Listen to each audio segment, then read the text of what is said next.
কলকাতা মহিলাদের জন্য সবথেকে সেফ শহর, এটা আমি বলছি না, ন্যাশনাল ক্রাইম রেকর্ড ব্যুরো বলছে। কয়েকদিন আগে ন্যাশনাল ক্রাইম রেকর্ড ব্যুরো বা এনসিআরবি 2023 সালের ক্রাইমের ডেটা পাবলিশ করেছে।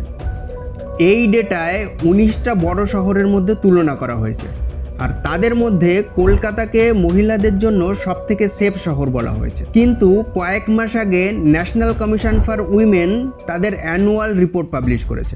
এই রিপোর্টে আবার কলকাতাকে উইমেন সেফটির জন্য বিলো অ্যাভারেজ বলা হয়েছে। এখন প্রশ্ন হচ্ছে যে দুটোই ন্যাশনাল লেভেলের অর্গানাইজেশন, তাহলে তাদের রিপোর্টের মধ্যে এত পার্থক্য কেন? একজন বলছে সবথেকে সেফ শহর, আর একজন বলছে অ্যাভারেজ সেফটিও নেই। তাহলে কে ঠিক? চলুন বোঝার চেষ্টা করি। এনসিআরবির ডেটা হলো পিওর ফ্যাক্ট, যেখানে পারসেপশনের কোনো জায়গা নেই। দেশ জুড়ে বিভিন্ন থানায় যে সমস্ত ক্রাইম রিপোর্ট হয় বা রেজিস্টার্ড হয় তার ভিত্তিতে এনসিআরবির ডেটা প্রস্তুত করা হয়। অন্যদিকে এনসিডাব্লিউ রিপোর্ট কিভাবে তৈরি হয়? এনসিডাব্লিউ সার্ভে করে, তারা 10 থেকে 15,000 মহিলার সাথে কথা বলে, তারা ওই শহরের সেফটি সম্পর্কে কী ভাবছে সেটা জানতে চায়, আর তারপর তাদের ফিডব্যাকের উপর বেস করে রিপোর্ট তৈরি হয়। এক্ষেত্রে সেফটির পারসেপশন একটা বড় ভূমিকা পালন করে। কিন্তু পারসেপশন কিভাবে তৈরি হয়? পারসেপশন অনেকগুলো জিনিসের উপর নির্ভর করে।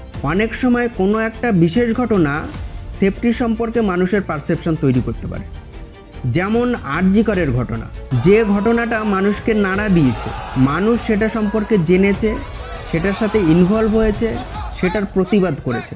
এবার আপনি যখন কাউকে কলকাতার সেফটি সম্পর্কে জিজ্ঞাসা করবেন, তার মাথায় সবসময় আরজি করের ঘটনা থাকবে, আর সে সেফটি সম্পর্কে নেগেটিভ ফিডব্যাক দেবে। আর 2 নম্বর যে জিনিসটা মানুষের পারসেপশন তৈরিতে বড় ভূমিকা পালন করে সেটা হচ্ছে মিডিয়া রিপোর্টিং। কারণ মিডিয়ার মাধ্যমে মানুষ ইনফরমেশন পায়, আর সেই ইনফরমেশনের উপর ভিত্তি করেই মানুষ ধারণা তৈরি করে। ধরুন দুটো শহর, শহর এ এবং শহর বি। শহর এতে অনেক ক্রাইম হয় এবং অনেক সিরিয়াস ক্রাইম হয়, যেমন মার্ডার, রেপ, কিডন্যাপিং। কিন্তু যে কোনো কারণেই হোক শহর এর ক্রাইমের কোনো মিডিয়া রিপোর্টিং হয় না।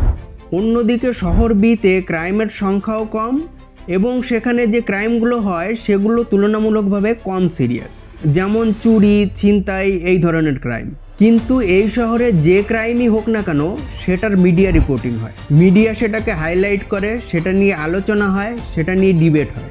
এইবার আপনি যদি সাধারণ মানুষকে জিজ্ঞাসা করেন যে কোন শহরটা বসবাসের জন্য বেশি সেফ, তাহলে সাধারণ মানুষের উত্তর হবে প্রথম শহর। কিন্তু বাস্তবতা তার ঠিক উল্টো। কিন্তু কেবলমাত্র কোনো পার্টিকুলার ঘটনা বা মিডিয়া রিপোর্টিং থেকেই পারসেপশন তৈরি হয়, ব্যাপারটা এরকম না। পারসেপশন অনেক সময় পার্সোনাল এক্সপিরিয়েন্স থেকেও তৈরি হয়।